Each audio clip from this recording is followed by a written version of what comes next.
Hello hello hello good morning everybody. ಈಗ ನಾನು 4ನೇ ತರಗತಿ ಸೀತು ಬಂದ ಡಿಟ್ ಕೋರ್ಸ್ ಸಬ್ಜೆಕ್ಟ್ ಇಂಗ್ಲೀಷ್ ಅದು ಮಾಡ್ತಾಯಿದ್ದೀನಿ with question paper with answers. Yes, ಮಕ್ಕಳಿಗೆ ಇಲ್ಲಿ ಶಾಲೆ ಹೆಸರು ಬರೀ ಅದು ಮಾಮೂಲಿ. ಓಕೆ, ಫಸ್ಟು ಇಲ್ಲಿ 2 ಭಾಗ ಇದೆ. ಓರಲಲ್ಲಿ ಕ್ವಶನ್ ಸ್ವಲ್ಪ first one, what is your name ಮಗು ಹೇಳಬೇಕು. ಮೈ ನೇಮ್ ಈಸ್ ಒಂದು ಸೆಂಟೆನ್ಸಲ್ಲಿ ಹೇಳಿ ಅರ್ಥ ಮಾಡ್ಕೊಂಡು ಹೇಳಬೇಕು. ಅರ್ಥ ಇಲ್ಲ ಅಂದರೆ ಅರ್ಥ ಹೇಳಿ ಪ್ರಶ್ನೆಗೆ ಅರ್ಥ ಹೇಳಿ ಉತ್ತರ ಮಾತ್ರ ಇಂಗ್ಲೀಷಲ್ಲಿ ಮಗು ಹೇಳಬೇಕು. What is your father name, my father name is ಅಂತ ಮಗು ಹೇಳುತ್ತೆ. Decide the rhymes with actions, your choice. ಯಾವ ರೈಮ್ಸ್ ಆದ್ರೂ 3rd ಸ್ಟ್ಯಾಂಡರ್ಡು 2nd ಫಸ್ಟ್ ಯಾವ ರೈಮ್ ಆದ್ರೂ ನಾನು ಕಲ್ತಿರುತ್ತಲ್ಲ ಮಗು, ಆ ರೈಮ್ನ ಆ್ಯಕ್ಷನ್ ಮಾಡಿಕೊಂಡು ಒಂದು ರೈಮ್ ಹೇಳು ಅಂತ ಹೇಳಬೇಕು. Do you like ice cream, ನಿಮಗೆ ಐಸ್ ಕ್ರೀಮ್ ಇಷ್ಟನಾ ಅಂತ ಕೇಳೋದು. ಅದೇ ಥರ like this we can use other ಅಂದರೆ ಏನಾದರೂ ಕೇಳ್ಬೋದು. ಡು ಯು ಲೈಕ್ ಟಾಯ್ಸ್ ಅದು ಕೇಳಿ. ಇಲ್ಲ ಡು ಯು ಲೈಕ್ ಅವ್ನಿಗಿಷ್ಟ playing games, do you like parotta, ಹಾಗೆ ಏನು ಬೇಕಾದರೂ ಊಟದ್ದಾದರೂ ಇರ್ಬೋದು, ಆಟದ್ದಿರ್ಬೋದು, ಇಲ್ಲ do you like video games, ಹಾಗೆ ಏನಾದ್ರೂ ಕ್ವಶನ್ಸ್ ಕೇಳಬೇಕು ಮಕ್ಕಳಿಗೆ. ತುಂಬ ಕ್ವಶನ್ಸ್ ಮಾಡ್ಕೊಳ್ಳಿ, ಯಾವುದಾದ್ರೂ ಒಂದು ಕ್ವಶನ್ನ ಕೇಳಿ. ಇಲ್ಲೂ ಇದರಲ್ಲಿ ಫಸ್ಟಲ್ಲಿ ಒಂದೇದರಲ್ಲಿ 2 ಕ್ವಶನ್ ಇದೆ ನೋಡಿ, ನಾನು ನೋಡಲಿಲ್ಲ.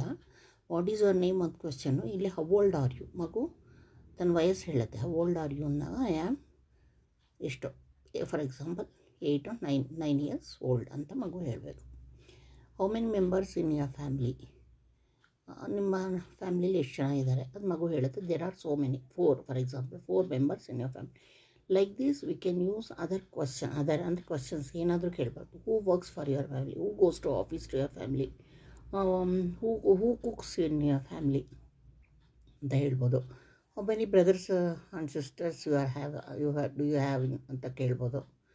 ಹೂ ಈಸ್ ಯುವರ್ ಎಲ್ಡರ್ ಸಿಸ್ಟರ್, ಆ ಥರ. What is the name of your sister, what is the name of your brother. ಆಮೇಲೆ who tell stories in your family ಅಂದರೆ ಗ್ರ್ಯಾಂಡ್ ಮದರ್ ಅಲ್ವಾ, ಗ್ರ್ಯಾಂಡ್ ಫಾದರ್ ಯಾವುದಾದ್ರೂ ಸರಿ ಹಾಗೆ ಹೇಳ್ಬೋದು. ಈ ಥರ ಕ್ವಶನ್ಸ್ ಕೇಳ್ಬೋದು ಫ್ಯಾಮ್ಲಿಗೆ ಸಂಬಂಧಪಟ್ಟಂಗೆ. ನೆಕ್ಸ್ಟ್ ಡಿಸೈಡ್, ಇದೆಲ್ಲ ಆಯಿತಲ್ವ 3rd 4th. ನೆಕ್ಸ್ಟ್ ಈಗ ಇದೆಲ್ಲ ಅಪ್ ಟು ಓರಲ್ ಆಯಿತು. ಈಗ ರಿಟರ್ನ್ಸ್ ಟೆಸ್ಟಲ್ಲಿ ಮೊದಲನೇದು colour the give pictures and name. Picture ಕೊಟ್ಟಿದೆ, ಅದನ್ನು ನೀವು ಕಲರ್ ಮಾಡೋದಷ್ಟೇ. ಇದೇ ಕ್ವಶನ್ ಪೇಪರ್ನ ಕೊಡ್ಬೋದು. ಯಾಕಂದ್ರೆ ಮನೆಗೆ ಹೋಗಿ ಮಗು ತೊಗೊಳ್ಳಲ್ಲ. So it is given back to you for collection ಅಲ್ವಾ. ಇದೇ ಕ್ವಶನ್ ಪೇಪರೇ ಮಾಡ್ಕೊಳ್ಳಿ. ಮೇಲೆ ಇಟ್ಕೊಳ್ಳಿ ಅದು ಕ್ವಶನ್ಸ್ ಓರಲ್ದಿದ್ದರೆ ಇರಲಿ. ನೀವು the colour give pictures and name. ಇಲ್ಲದೆ ನೀವು ಬರಿಬೋದು. ಟ್ರೀ ಬರೆಯೋದು ಈಸಿ ಅಲ್ವಾ. ಮುಂದಕ್ಕೆ ಏನಾದರೂ ಬರೆಯೋ ಡಯಾಗ್ರಾಮ್ಸ್ ಏನಾದರೂ ಇದ್ದರೆ ಅದು ಈಸಿ ಇದ್ದರೆ ಬರೀರಿ, ನೋಡಿ ಹೇಗಂತ ಹಾಗೆ. ನೆಕ್ಸ್ಟ್ ಆದರೆ ಅದರಲ್ಲೇ ಆನ್ಸರ್ ಮಾಡಬೇಕು ಮಗು, ಕ್ವಶನ್ ಪೇಪರಲ್ಲೇ ಆನ್ಸರ್ ಮಾಡೋ ಥರ. So next copy the below sentences. ಈಗ ಸೆಂಟೆನ್ಸಸ್ನ ಕಾಪಿ ಮಾಡೋದು, ನೋಡ್ಕೊಂಡು ಅದೇ ಥರ ಬರೆಯೋದು. Honey is sweet, Taj is beautiful. 7ನೇದು ಜಾಯಿನ್ ದ ಡಾಟ್ಸ್. ನೋಡಿ ಇದನ್ನು ಬರಿಬೋದು ನೀವು, ಬರೆಯೋಕ್ಕಾಗ ಈಸಿ ಇದೆ. ಇದನ್ನೇ ಬೇಕಾದರೆ ನೀವು ವೈಟ್ ಶೀಟಲ್ಲಿ ಬರೆದು ಡಾಟ್ಸ್ ಥರ ಮಾಡಿ ಜಾಯಿನ್ ದ ಡಾಟ್ಸ್ನ ಜಾಯಿನ್ ಮಾಡೋಕ್ಕೆ ಹೇಳಬೇಕು. Next identify the objects and write. ಇದನ್ನು ಬರಿಬೋದು. ಆಬ್ಜೆಕ್ಟ್ಸ್ ಮೊದಲನೇದೇನೋ ಬಾಲ್, BAL. 2ನೇದೇನೋ ಲ್ಯಾಂಪ್, LAMP, ಲ್ಯಾಂಪ್.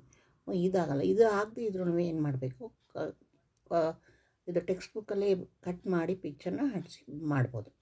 ಐಡೆಂಟಿಫೈ, ಇಲ್ಲಿ ಮೇಲೆ ಬಾಲ್ ಲ್ಯಾಂಪ್ಗೂ ಅಷ್ಟೇ, ಬೇರೆ ಯಾವ ಬೇರೆ ಆಬ್ಜೆಕ್ಟ್ಸ್ನ ಹಾಕ್ಬೋದು ನೀವು. ಇಲ್ಲದ್ರೆ ಓಕೆ ಇದೇ ಬೇಕಾದ್ರೆ ಯೂಸ್ ಮಾಡ್ತೀವಿ ಅಂತ ಮಾಡ್ಬೋದು. Identify the professionals. ಮೊದಲನೇದು ಟೈಲರ್, TAILOR ಟೈಲರ್. 2ನೇದು ಡ್ರೈವರ್ ತಾನೇ, driver DRIVER driver. Okay, next circle the odd ones, pick out the word which does not belong to group.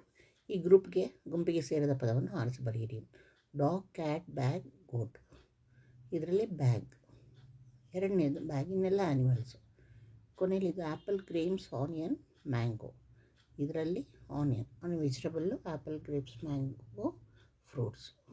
Okay, so ಇಷ್ಟು ಫೋರ್ತ್ ಸ್ಟ್ಯಾಂಡರ್ಡ್ ಇಂಗ್ಲೀಷ್ ಸಬ್ಜೆಕ್ಟ್ ಪ್ರೀ ಟೆಸ್ಟ್ಗೆ ಸಂಬಂಧಪಟ್ಟಿದ್ದು ಪೂರ್ವ ಪರೀಕ್ಷೆ.